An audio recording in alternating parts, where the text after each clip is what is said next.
أعوذ بالله من الشيطان الرجيم بسم الله الرحمن الرحيم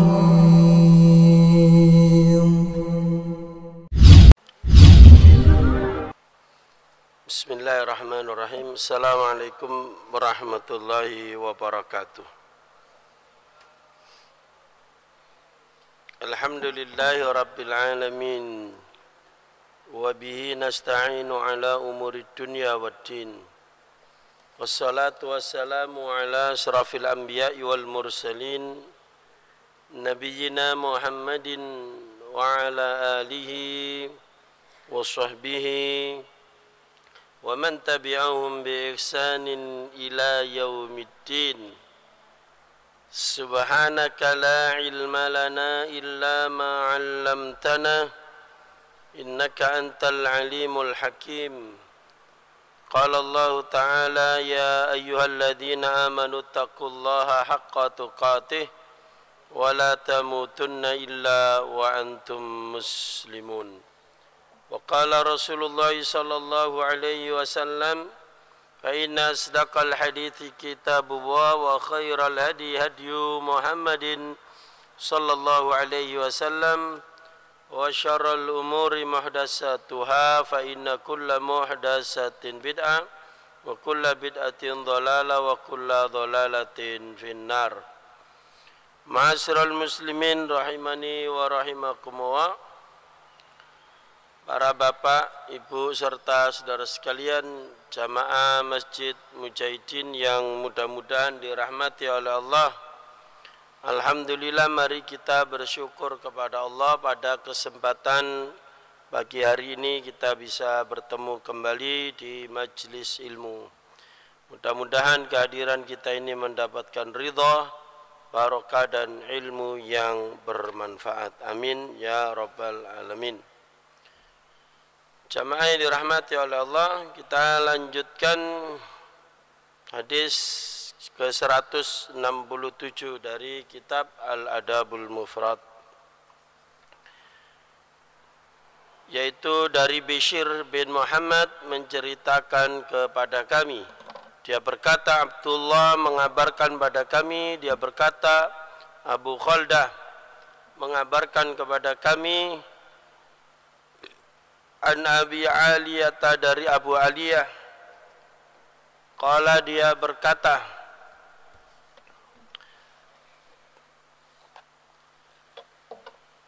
kunna nu'maru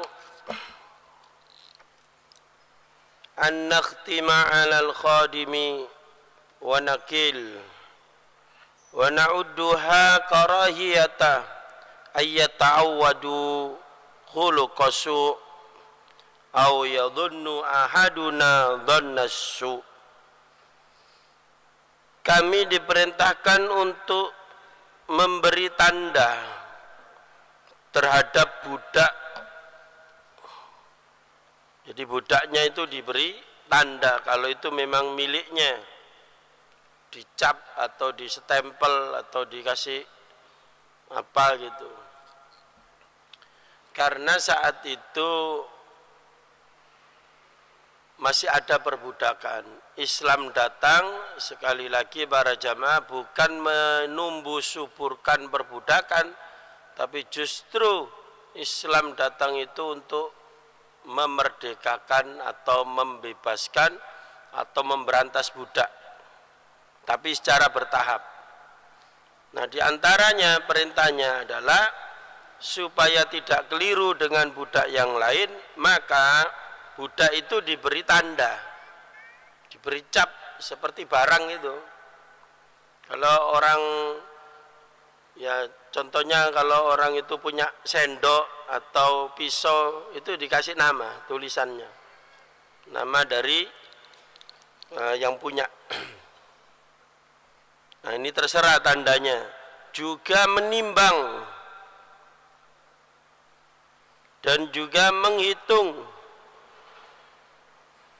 karena kami tidak ingin mereka terbiasa dengan perilaku buruk atau salah seorang dari kami sebagai majikan itu berprasangka buruk terhadap budak.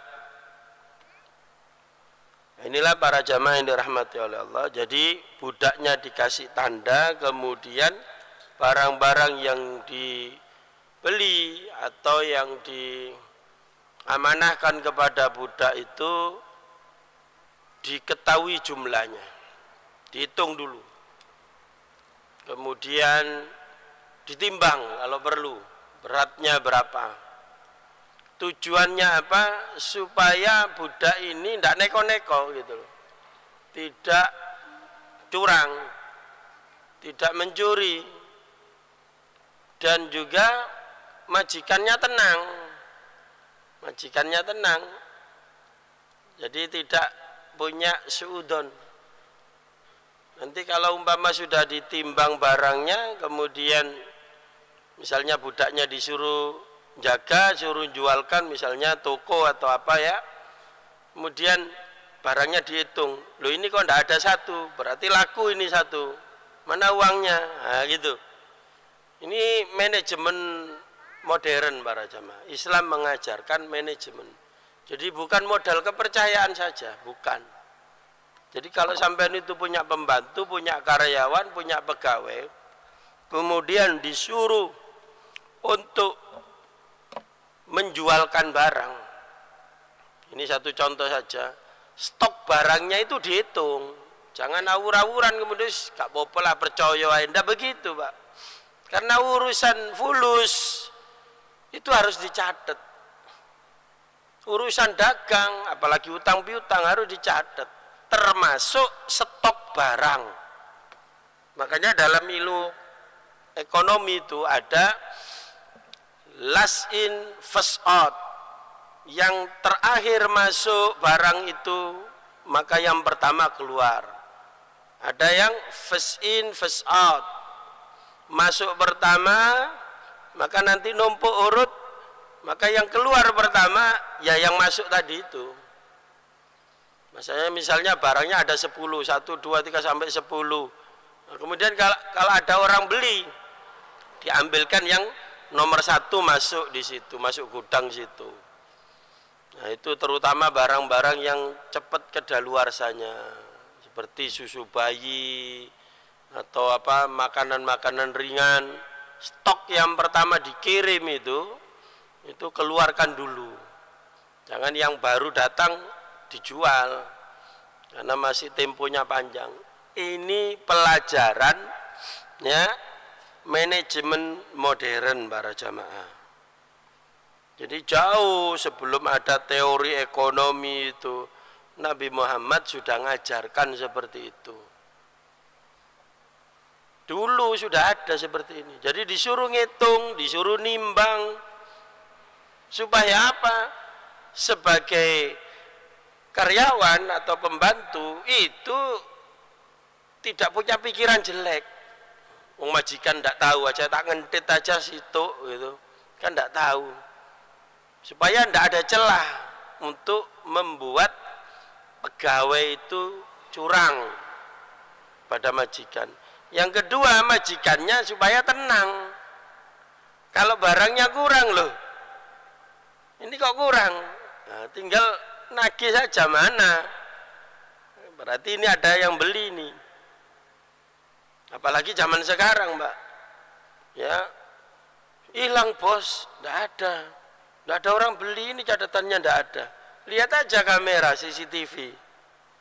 Oh sekarang lebih canggih lagi Pak, terhubung dengan online. Orang beli bakso saja, maaf ini Pak ya, tidak meremehkan tukang bakso apa tidak. Contoh aja, itu kan makanan sehari-hari. Di kedai-kedai atau warung tertentu jual bakso itu loh, pakai aplikasi. Jadi ketika laku berapa itu sudah ada gambarnya, bakso jenis apa, minumannya apa, totalnya berapa, dipetek, di enter gitu, sudah nyampe ke juragannya karena online. Nah, biasanya yang seperti itu, Pak, masih lama karena nunggu jaringan internetnya. Kalau tradisional kan enggak. Habis berapa mangkok? Pak, minumnya apa kan gitu, langsung di total sama kalkulator selesai. Ini ndak, masih dipetek-petek itu aplikasi. Nah itu lebih pas lagi karena real time terhubung dengan majikan, belum lagi ditambah CCTV. Itu modern seperti itu dan Islam seperti itu. Walau ngomong dodol bakso kok kate internetan barang, kok kate dihitung. Loh, gimana? Islam mengajarkan dihitung pentolnya berapa, laku berapa. Ini para jamaah. Jadi tidak main perasaan yang jaga itu masih family kok, mosok gak percaya, gak enak. Biasanya orang Jawa kan ngono, Pak. Gak enak, mosok dihitungi kabeh. Loh, hitungan Islam itu ngajar seperti itu. Jangan main percaya-percaya saja. Maka apa maksudnya dihitung dan ditimbang? Ya, supaya tidak ada celah karyawan itu mbojuk. Yang kedua, juragannya tenang, tidak mungkin mbojuk. Kalau mbojuk pasti ketahuan, nah gitu loh. Jadi sama-sama enak. Ini pelajaran pertama dari hadis ini para jamaah. Selanjutnya hadis 168. Abu Nu'aim menceritakan pada kami, dia berkata, Israel menceritakan pada kami dari Abu Ishaq, dari Harisa bin Mudharrib, dari Salman, dia berkata, inni la'uddul uraqu ala khadimi makhafatadhan. Aku menghitung tulang-tulang ya yang bekas dari yang sudah dimakan pembantuku, kata Salman ya. Apa alasannya? Karena khawatir saya suudon. Jadi bekas yang dia makan itu dihitung tulangnya. Kok ini entek piro? Gitu tahu, Pak. Dihitung bekasnya. Mama sate ya ditontok. Sujene iki entek piro arek iki. Mama disuruh jaga orang ya jualan sate gitu. Anu bos, tadi saya makan habis berapa? 10 tusuk misalnya. Dilihat nanti bekasnya atau dilihat stoknya juga bisa. Kalau Salman ini dilihat barang buktinya, dicek betul, bukan catatannya. Kalau tadi itu catatannya, dicek dengan barangnya ini, dicek bekasnya, bekas tulang-tulang itu, yang daging bertulang ya kan, dimakan dagingnya, tinggal sisa tulangnya. Tulangnya dihitung sama Salman. Mungkin jenengan baru dengar ini hadis, Pak ya. Ini hadis yang jarang disampaikan. Kalau tidak ngaji Adabul Mufrad ya tidak mungkin ada ini, tapi dimuat juga dalam Sahih Bukhari juga. Jadi ini ajaran Islam para jamaah. Jadi jangan sungkan-sungkan kepada karyawan, kepada pegawai yang kerja di tempat kita, jelaskan aturannya ya. Kemudian kalau memang itu ada kaitannya dengan dagang, dengan bisnis, ya sampai catat semua, mencatat pagi hari misalnya ada stok berapa, terus dikasih uang cash sebagai tidak tahu nanti itu untuk nyusui atau uang kembalian itu, nanti sore dicek ya, semua uangnya nambah berapa, barangnya kurang berapa. Kemudian hadis 169, Hajjaj menceritakan pada kami, dia berkata, Syu'bah menceritakan pada kami, dia berkata, Abu Ishaq menceritakan pada kami, dia berkata, Sami'tu Harisa bin Mudharrib, aku pernah mendengar Harisa bin Mudharrib, qala, dia berkata, Sami'tu Salman, aku pernah mendengar Salman berkata, inni la'udul uraku khasyatadhan. Ya, sama dengan hadis di atas. Aku benar-benar menghitung dengan serius tulang-tulang daging yang dimakan pembantuku karena khawatir aku suudon. Sampai dimuat 2 kali oleh Imam Bukhari ini. Kemudian selanjutnya para jamaah, ada kasus antara Ibnu Umar dengan pembantunya. Ya, dengan pembantunya pernah ada kasus. Dan ini supaya sebagai karyawan atau pembantu tahu adabnya. Jangan melangkahi, jangan bertindak sebelum izin juragannya. Nah, ini Ahmad bin Isa menceritakan pada kami, dia berkata, Abdullah bin Wahab menceritakan pada kami, dia berkata, Makhrama bin Bukhair mengabarkan pada kami dari ayahnya, dia berkata, aku pernah mendengar Yazid bin Abdullah bin Qusaid berkata, arsala Abdullah bin Umar ghulaman lahu. Abdullah bin Umar pernah mengutus pembantunya, bidahabin au biwarakin, yaitu membawa uang emas atau uang perak. Untuk apa? Fasorofahu, untuk ditukarkan. Dulu itu tukar menukar, ya kalau mau beli barang itu dengan barang atau barang dengan uang sudah ada, Pak. Jadi di masa Rasulullah itu jangan seperti yang digambarkan oleh orientalis barat. Mereka menggambarkan itu zaman-zaman primitif, zaman onta, zaman batu. Loh, zaman Nabi Ibrahim aja sudah zaman besi sudah ada kok. Ya, Nabi Ibrahim itu nyembelih anaknya kan dengan pedang, ya kan? Dia sunat dengan kapak, kan terbuat dari besi. Berarti sudah ada logam, itu padahal jauh ribuan tahun sebelum Nabi Muhammad. Ya, di zaman Nabi Muhammad logam sudah ada, bahkan logamnya logam murni, emas dan perak. Nah, itu dipakai menjadi mata uang. Sekarang ada, Pak, ya, uang logam ada kan, mata uang. Tapi kalau regane, Pak, mata uang kita itu apa itu bahannya? Bahannya apa itu? Perunggu atau besi? Atau apa itu? Bahannya apa? Makanya murah kan, nilainya 1.500. Ada yang 10.000, tidak ada, ya kan? Nah, kalau bahannya itu emas, bisa mahal, bisa 1 gram, bisa 2 gram. Nah ini zaman dulu sudah ada. Berarti apa, Pak? Lebih modern mana zaman sekarang sama zaman Rasulullah? Soal mata uang lebih modern dulu, karena Islam itu ajaran modern. Sekarang balik ke primitif. Apa uang kertas itu? Dibakar ya dari debu, disobek-sobek sudah nggak laku, apalagi dibakar nggak ada bekas, Pak. Kalau uang emas, emas itu bentuknya uang, bentuknya gewang, bentuknya ali-ali, cincin atau kalung, dibakar tetap tidak kalong.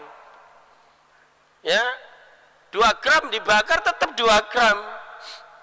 Loh itu Ustadz, kalau beli di toko emas, misalnya kita beli 10 gram kalung, ya, beli sekarang, besok tak jual, kok kalong, karek 9 gram setengah. Lha iku akal-akalan isi dodol. Sampai beli sekarang 1 jam lagi sampai jual, wis kalong beratnya. Akal-akalan isi dodol, ndak kalong, Pak, ndak ada emas kalong itu. Berkurang ndak ada, dibakar pun tetap kuantitasnya itu ndak menguap. Wong ini apa itu? Apa? Logam murni. Nah, itu uang sesungguhnya, yaitu mata uang sesungguhnya itu uang emas atau perak. Dan ini sampean jangan kaget, ini diam-diam ya orang barat terutama Amerika itu menyimpan cadangan emas. Dari mana? Ya dari negeri kita, Pak.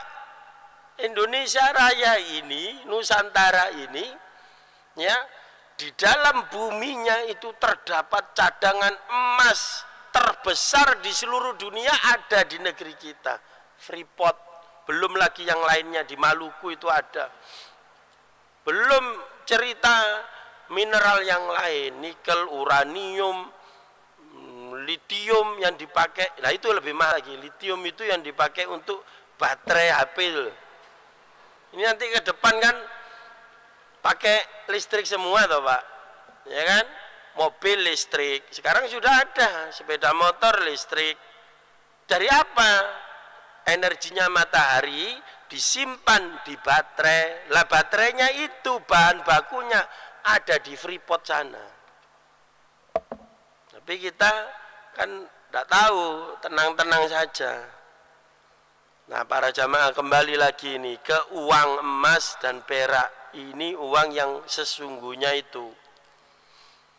Nah Ibnu Umar ini nyuruh pembantunya untuk menukarkan uang emas dan perak. Kemudian fasarafahu, lalu ditukarkanlah oleh pembantunya itu. Fa'andara bis-sarfi faraja'a ilaihi fajaladahu jildan waji'an. Insyaallah apa yang terjadi? Pembantunya itu kemudian menukarkan, tetapi pulang tidak bawa duit dengan sorof. Sorof itu ditangguhkan. Loh, ini kan modern lagi Pak, money changer, ya kan, tempat penukaran uang kan gitu. Dulu sudah ada, sekarang ini juga banyak ya kan, tempat penukaran uang. Kalau sampai tukar uang set rupiah ke dolar atau ke real, kalau mau umrah haji kan sangu dulu uang sana ditukarkan. Misalnya uang sampean 4 juta ya kan, 4 juta ditukar dengan real, dapat berapa Pak? Sekitar 4.000 real kan gitu. Kenapa? Karena 1 real 4.000 rupiah. Uangnya sampean 4 juta. Saat itu juga, detik itu juga langsung sampean bawa 4 juta rupiah, orangnya ngasihkan ke sampean 4.000 real. Saat itu juga. Itu yang benar. Tapi kalau metode sorf itu begini, kita bawa 4 juta, harusnya kan dapat 4.000. Kata kasir money changernya, dia bilang, Pak ini ada kemungkinan besok ini atau seminggu lagi itu ada kemungkinan kursnya naik Pak, jadi sampean bisa untung. Nanti katakan kursnya 1 real itu harganya cuma 3.800, sampai untung ya 200 kali itu jumlahnya. Nah gimana Pak? Ya itu namanya sorf. Terus gimana? Ya sampai tinggal uang rupiah sampai di sini, nanti kira-kira seminggu lagi diambil. Ini namanya jual beli, barter, tukar, menukar secara riba. Ya, secara riba. Tidak boleh seperti itu. Ini yang dilakukan oleh pembantunya Umar. Jadi dia menyerahkan emas, uang emasnya, dinar dirhamnya sudah diserahkan di money changer tadi. Ditinggal pulang, nggak bawa duit. Dihukum sama Ibnu Umar. Loh kamu kok nggak bawa uangnya, mana tukarnya itu? Ya, langsung dipukul dengan pukulan yang menyakitkan. Apa kata Ibnu Umar kepada pembantunya ini? Qala idhab fakhudhil ladzi li wala tasrifhu. Kamu pergi kembali ke tempat penukaran uang tadi dan ambil ya dinar dirham milikku tadi, dan sekali-kali jangan kau ulangi. Jangan kamu menukarkan uang dengan cara sorf ini. Nah begitu para jamaah. Jadi setelah dihukum karena satu kesalahan, ditahdir, dihukum biar jadi pelajaran, baru dikasih tahu kamu kesalahannya. Kesalahannya kamu melakukan sorf, jangan ulangi lagi. Sudah sekarang kamu ambil, bilang ke orangnya nggak jadi. Nah begitu para jamaah. Ini dari satu sisi majikannya, pertama meluruskan kesalahan, kedua boleh menghukum, yang ketiga dari sisi pembantunya, ya, pelajaran yang bisa diambil. Kalau ada apa-apa disuruh majikan, kemudian di tengah jalan atau sampai di tempat tujuan sana ada masalah, mbok ya WA juragannya kan, iki ngene kan, ada masalah gini-gini, telepon, jangan putusin sendiri. Umpama disuruh beli barang, warnanya ini, jumlahnya sekian, ndak ada, stoknya kosong, kata tokonya, telepon juragan, jangan diputuskan sendiri. Ya wis ndak apa-apa Cik, iki sing warna kuning, gak usah akeh-akeh, mau dikon tuku 10, tuku 5 wae. Loh, jangan. Jadi pembantu pegawai itu wakil dari majikan, di sana disuruh, ya kan? Kalau memang ada permasalahan di sana, telepon. Nah, dulu ndak ada, Pak, ndak ada telepon, ndak ada komunikasi, ya apa? Makanya pembantunya ini langsung memutuskan. Ya mungkin dirayu sama yang punya uang money changer ini tadi. Jadi para jamaah yang dirahmati oleh Allah, adab sebagai pegawai, kalau ada nemu permasalahan dengan pekerjaannya, hendaknya menghubungi bosnya, jangan memutuskan sendiri. Ini banyak sekali memutuskan sendiri, padahal juragannya itu punya maksud tertentu, pikirannya beda dengan pegawai. Wis ngene Pak, apik Pak, gitu.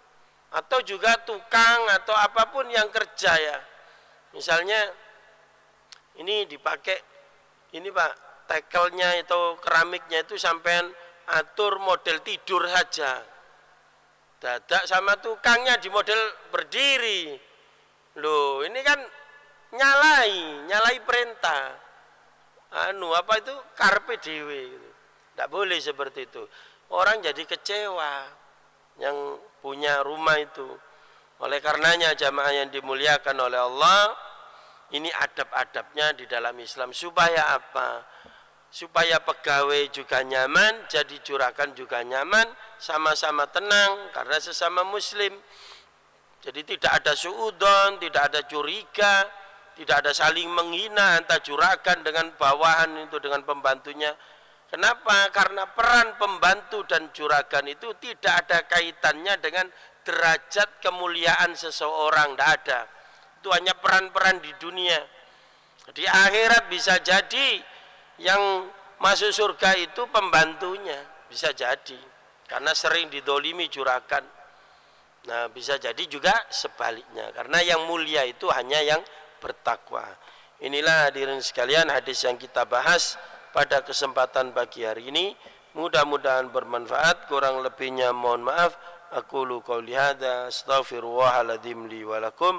Subhanakallahumma wa bihamdika asyhadu an la ilaha illa anta astaghfiruka wa atubu ilaik. Assalamualaikum warahmatullahi wabarakatuh.